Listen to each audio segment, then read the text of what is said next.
বীর মুক্তিযোদ্ধা মেজর ডালিম। সাম্প্রতিক মেজর ডালিম এর বদৌলতে যে সত্য ইতিহাসগুলো জাতি অর্ধ শতাব্দী বছর পর জানল, বিস্তারিত থাকছে ভিডিওতে। মুজিব নিজে স্বয়ং ধরা দিয়ে পাকিস্তানি আর্মির কাছে ফ্যামিলির দায়িত্বভার দিয়েছেন। মুজিবের ভাষণে নয়, মেজর জিয়াউর রহমানের ডাকে লক্ষ লক্ষ মানুষ একতাবদ্ধ হয়েছিল এবং আমি নিজেও পাকিস্তান থেকে চলে এসেছিলাম মেজর জিয়ার ডাকে। মুক্তিযুদ্ধের সর্বমোট শহীদের সংখ্যা ৩০ লক্ষ নয়, বরং ৩ লক্ষ। মুক্তিযুদ্ধে ধর্ষণের শিকার নারীদের সংখ্যা ২ লক্ষ নয়, বরং আরও অনেক কম।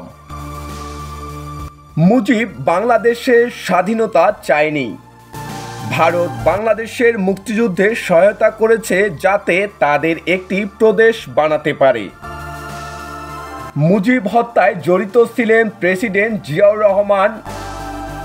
ক্ষমতা সুসংহত করতে ৪,০০০ লোককে মৃত্যুদণ্ড দিয়েছিলেন প্রেসিডেন্ট জিয়াউর রহমান। বুদ্ধিজীবীদের মেরেছিল ভারতীয় বাহিনী।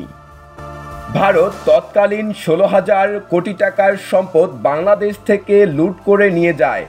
বাধা দিলে মেজর জলিলকে গ্রেপ্তার করেন মুজিব। জহির রায়হান ও শহীদুল্লাহ কায়সারকে মেরে ফেলেছিল মুজিব। মুক্তিযুদ্ধে ২ লক্ষ মা বোনের ইজ্জত লুট হয়েছিল, এটা একটা সঠিক সংখ্যা নয়, এটা মিথ্যা প্রচারণা। কথা আর কাজে কোনো মিল ছিল না মুজিবের। মুজিব হত্যার পরে মিষ্টি বিতরণ করেছিল দেশের মানুষ। মেজর ডালিমের স্ত্রীকে চিকিৎসা নিতে দেয়নি হাসিনা ও খালেদা জিয়া। সবার আগে আপডেট খবর পেতে চ্যানেলটি সাবস্ক্রাইব ও একটি লাইক দিয়ে পাশে থাকার অনুরোধ রইল।